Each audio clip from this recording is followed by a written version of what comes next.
E se eu te dissesse que existem códigos secretos, sabe? Coisas que ficaram escondidas por mais de 2000 anos e que têm o poder de transformar uma vida por completo? Pois é, hoje a gente vai desvendar 7 ensinamentos ancestrais que, olha só que incrível, a neurociência moderna está finalmente conseguindo explicar e validar.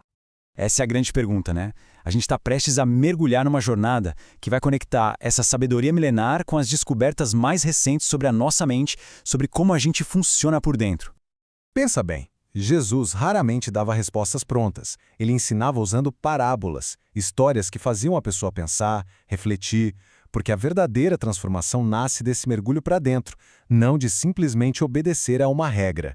E o mais fascinante é que a ciência hoje nos mostra como isso funciona. As parábolas viram reprogramação mental, a reflexão interior é a base da neuroplasticidade, e a força da fé, bom, ela encontra ecos até na física quântica, que sugere que a nossa consciência pode sim influenciar a realidade.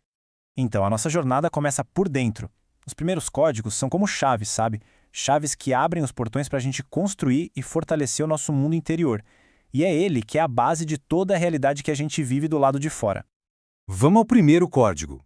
Esse aqui é o alicerce de tudo. É o ponto de partida para qualquer transformação de verdade. Olha que poderoso isso!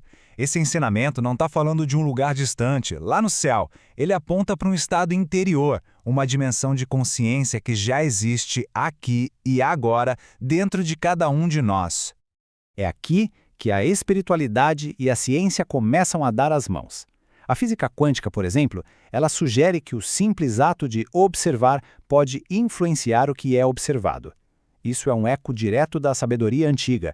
Quando a nossa consciência interna muda, a realidade externa tende a seguir o mesmo caminho.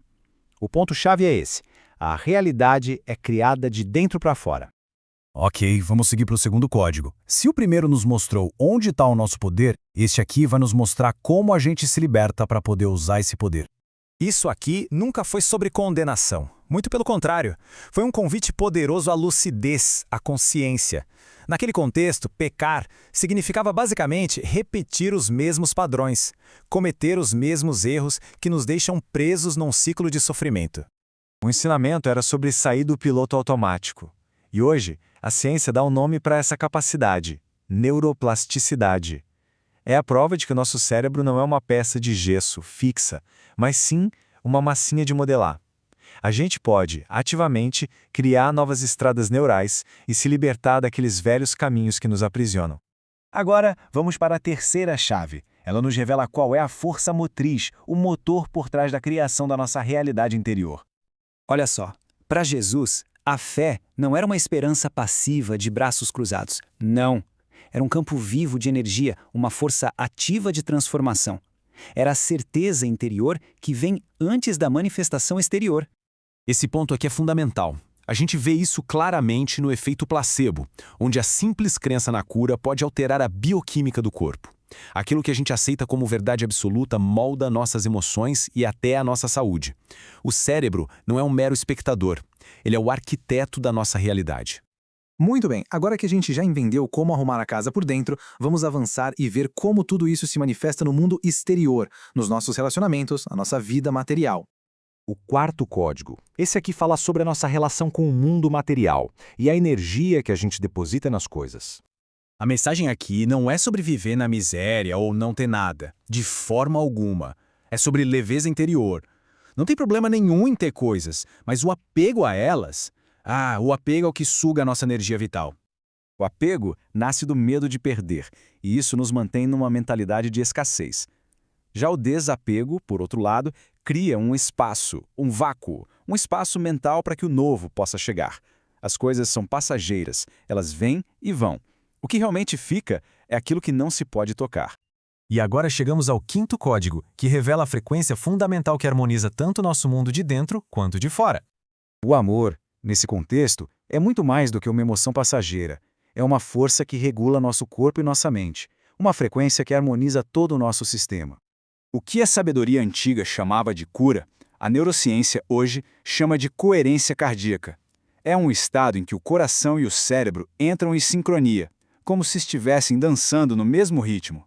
Isso otimiza o funcionamento do corpo, reduz os hormônios do estresse, acalma o sistema nervoso e eleva a nossa consciência. O sexto código nos apresenta um paradoxo. Para a gente viver de verdade, algo precisa ser deixado para trás. O nosso ego tenta nos proteger a qualquer custo, mas o principal mecanismo dele é o medo. E ao tentar nos controlar para a gente evitar a dor, ele acaba nos aprisionando, nos impedindo de viver de verdade. Quem se fecha por medo, deixa de experimentar a vida em toda a sua plenitude. O ensinamento aqui é sobre confiança, sobre se entregar ao fluxo da vida. E agora nós chegamos ao sétimo código. E esta não é apenas mais uma chave. Esta é a chave mestra, aquela que ativa o poder de todas as outras. Jesus vivia plenamente no agora. Ele ensinava a não se preocupar com o amanhã. É simples. Uma mente que vive presa ao passado gera depressão. Uma mente que vive projetada no futuro gera ansiedade. A verdadeira paz e o verdadeiro poder só se encontram no momento presente. E a neurociência confirma isso de forma categórica. É somente no presente que o nosso cérebro consegue se regular. A amígdala, que é o nosso botão de pânico, se acalma. E o córtex pré-frontal, a nossa mente racional, o capitão do navio, assume o comando. O corpo inteiro entra em coerência. É no agora que a mágica da transformação acontece. No final das contas, a mensagem não era sobre religião, mas sobre consciência, sobre expansão e sobre frequência. Agora, vamos recapitular esse caminho para a transformação. Aqui está o mapa. Primeiro, entender que a realidade nasce de dentro. Segundo, se libertar dos padrões que se repetem. Terceiro, usar a crença como uma ferramenta de construção. Quarto, praticar o desapego para criar fluxo de abundância. Quinto, viver em amor para gerar coerência. Sexto, dissolver o controle do ego e confiar. E claro, a chave mestra, se ancorar totalmente no momento presente. E agora, a reflexão fica: qual desses códigos ressoou mais forte aí dentro? Fica aqui o convite para compartilhar as impressões nos comentários, enviar esta análise para quem pode se beneficiar com ela e, claro, se inscrever no canal para a gente continuar nessas jornadas de descoberta. Viver de forma consciente, inteira e desperta, esse é o caminho.